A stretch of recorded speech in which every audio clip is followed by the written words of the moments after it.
Hello friends, मैं पूजा और हमेशा की तरह एक और इन्फॉर्मेशन लेकर मैं आपके साथ हूँ। जैसा कि बहुत सारे लोग जानते हैं कि सावन शुरू हो गया है और सावन का कल पहला सोमवार है। गढ़वालियों का सोमवार एक सप्ताह पहले आई गेस शुरू हो चुका है। और जो हमारे यूपी और ये उत्तराखंड इन सब में मोस्ट प्रोबेबली कल से स्टार्ट हो रहा है। तो उसी के विषय में कुछ जानकारी मैं आपको देना चाहती हूँ। गुजरात और महाराष्ट्र की तरफ ये 27 जुलाई से 15 दिन बाद आता है। वहाँ पर ये श्रावण महीना, श्रावण मास, क्योंकि हिंदी महीने के साथ श्रावण बोलते हैं, सावन जिसे हम बोलते हैं। तो उनके 27 जुलाई से स्टार्ट होंगे। और जो कल से स्टार्ट हैं, आप लगा लीजिए आप 5 कब तक उनके बैठेंगे, है ना। तो 27 अब हमारे जो हैं कल 6 से शुरू हो रहे हैं, फिर 13 को होगा, फिर हमारा 20 को होगा, फिर हमारा 27 को होगा, है ना। तो इस तरह से हमारे इस बार 5 सोमवार पड़ रहे हैं बहुत अच्छे से सावन में। तो प्लीज़ आप जो आपने पूरे साल अच्छे से नहीं किया है पूजा पाठ, तो आप अभी कर सकते हैं। देखिए कि मैं काफ़ी रिलीजियस हूँ और काफ़ी स्पिरिचुअलिटी से कनेक्टेड हूँ। तो मुझे तो बहुत बिलीव है मंत्राज में, बहुत बिलीव है इन शुभ दिनों में।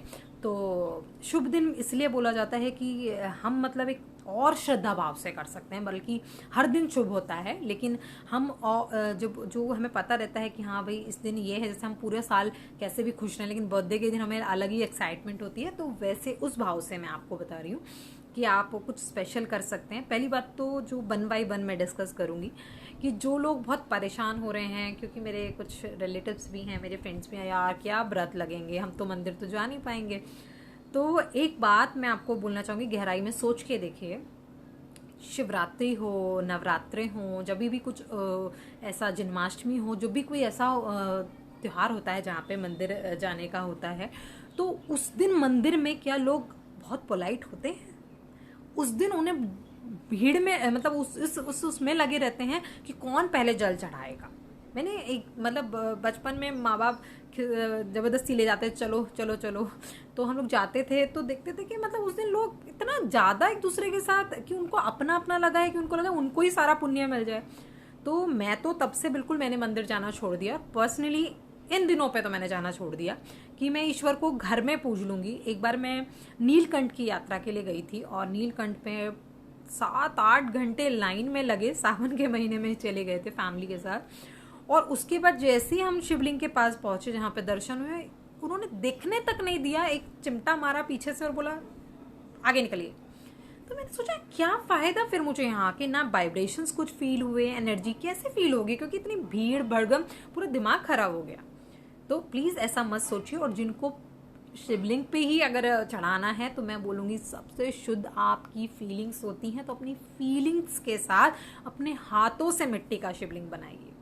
मुझे बहुत साल पहले, 7-8 साल पहले, अमर उजाला के साथ एक बुक नहीं आती वो रूपायन करके, उसमें मैंने पढ़ा था पूरी विधि और ये सब, तो उसमें था। तो मुझे बहुत एक्साइटिंग लगा ये बड़ी अच्छी बात है कि कभी मैंने आज तक मिट्टी का कुछ ऐसा बनाया नहीं, बचपन में भी मिट्टी का कुछ ऐसा बना के खेला नहीं। तो मैंने कहा बनाते हैं, तो देखा तो सच में बहुत मतलब अच्छी सी अनुभूति होती है। तो जो लोग शिवलिंग घर में रखते हैं वो उससे भी पूजा कर सकते हैं, और जो चाहते हैं कि वो अपने हाथों से बनाएं, अपने प्यार से, अपनी श्रद्धा से, तो वो बना सकते हैं। उस पर आप जल चढ़ाइए, और देखिए मिट्टी क्या होती है, यूटिलाइज हो जाती है, मतलब वो बह जाती है। तो आप हर मंडे को एक एक शिवलिंग बना सकते हैं। मैं बहुत सालों से ऐसा करती आई हूँ कि शिवलिंग मैं बनाती हूँ, और फिर सारे शिवलिंग इकट्ठे कर लेती हूँ। ऐसा नहीं है कि उसमें पूरा मिट्टी उससे नहिला देना है पानी से, थोड़ा थोड़ा थोड़ा डालिए तो एब्जॉर्ब हो जाता है, और फिर उसको एक साथ जाके फिर बहा देती हूँ। तो ऐसा करने से मतलब पोल्यूशन भी नहीं होता, गंदगी भी नहीं होती, है ना। तो मिट्टी है, मिट्टी में ही बह जाती है। तो आप ऐसा कर सकते हैं। दूसरा मैं आपको बोलूँगी कि जो सावन का ये जो पवित्र महीना है, इसमें नहाने में आप गंगा जल, थोड़ा सा नमक और गोमूत्र अगर आपको मिल जाए, तो गोमूत्र से आप नहा, थोड़ा थोड़ा डालना है, ऐसा नहीं पूरा बकेट में, थोड़ा सा 2-2 बूंद आप डाल सकते हैं, उससे नहा सकते हैं। पूर्व दिशा की तरफ नहाइए।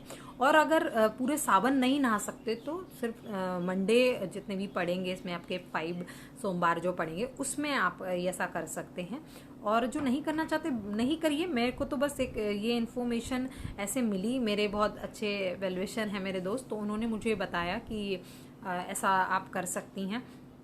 तो मेरे पास सारी चीज़ें हैं, तो मैं ऑब्वियसली कर रही हूँ। इनवर मैंने स्टार्ट कर दिया है, और हो सकता है तो गाइस सुबह में 4 बजे उठकर 4-5 मतलब ब्रह्म मुहूर्त में पूजा कर लीजिए। पूरे सावन नहीं तो सोमवार, क्योंकि मुझे तो आदत है, मैं ध्यान करने के लिए सुबह उठती हूँ, तो मैं तो सुबह ही करने जा रही हूँ। और सुबह के जो वाइब्रेशंस होते हैं उस टाइम हम नेगेटिविटी से दूर रहते हैं, क्योंकि हम रोज़मर्रा की जो ज़िंदगी में काम करते हैं उनसे हम थोड़ा दूर रहते हैं, है ना। हमारी किसी से फाइट नहीं, सुबह सुबह का माहौल, हम शांत होते हैं थोड़ा, तो अच्छी तरीके से हम ईश्वर से कनेक्ट हो पाते हैं। इसीलिए ब्रह्म मुहूर्त का ज़्यादा होता है। अदरवाइज ईश्वर की भक्ति करने का, ईश्वर को याद करने का कोई समय नहीं होता, क्योंकि ईश्वर आपके अंदर है। मैं तो मूर्तियों से भी ज़्यादा फॉर्मलेस में विश्वास करती हूँ।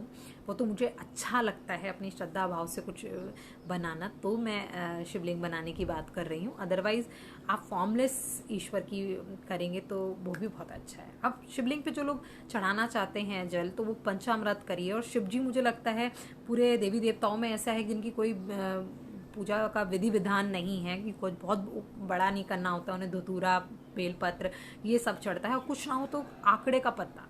गाइस मेरे आसपास बेलपत्र नहीं अच्छे मिलते हैं, क्योंकि मैं शिवरात्रि के टाइम पे ढूंढ रही थी तो मुझे बिल्कुल अच्छे बेलपत्र नहीं मिले थे, सारे खंडित मिले थे। बोलते हैं खंडित नहीं चढ़ाते हैं, तो मैं तो मेरे आसपास अकड़वा, जो आंकड़ा बोलते हैं, उसमें से उस पत्ते में से थोड़ा दूध सा भी निकलता है, तो वो आप पत्ता वो चढ़ा सकते हैं। आक का पत्ता भी बोलते हैं उसे, आप उसको चढ़ा सकते हैं। मैंने तो आप वही मेरे आसपास है, मैं तो उससे अभी तो मैंने चढ़ाना भी, इवन मैं तो रोज़ ही चढ़ा देती हूँ, तो ऐसा कर सकते हैं।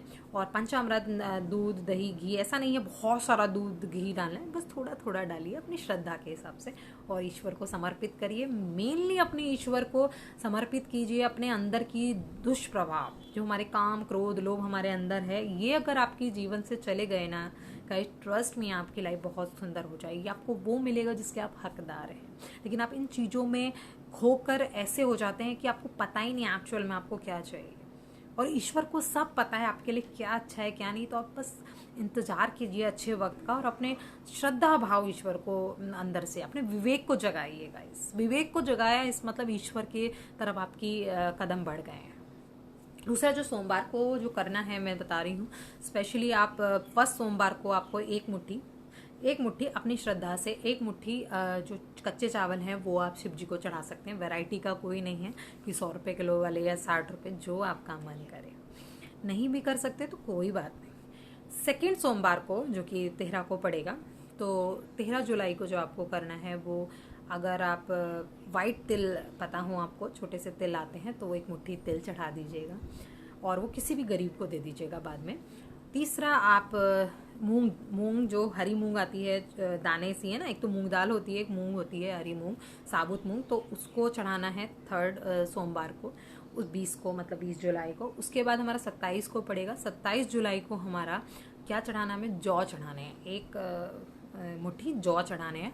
उसके बाद लास्ट सोमवार जो है हमारा, उसमें हम सत्तू चढ़ाएंगे, एक मुट्ठी सत्तू चढ़ा देंगे। और सत्तू ना हो तो आप काले चने जो होते हैं उनको भी चढ़ा सकते हैं। तो वो आपकी श्रद्धा है दोस्तों। बाकी मैंने ये सिर्फ इन्फॉर्मेशन दे दी, और इतना मैं करने में सक्षम हूँ, तो मैं ये अपनी मर्जी से कर दूँगी। और जो आप मर्जी से अपना जितना दान पुण्य कर सकते हैं, जो सच में निडी हैं गाइस, उनके लिए खाना अगर आप दान करते हैं तो वो बहुत लगता है। क्योंकि किसी को अपनी पूरी निस्वार्थ होकर किसी गरीब को अगर आप खाना खिलाएं तो ईश्वर बहुत प्रसन्न होते हैं। और मुझे इस ईश्वर इस लालच में भी नहीं, मेरे दिल को बहुत शांति मिलती है। तो ये छोटे छोटे काम जीवन में करते जाने चाहिए।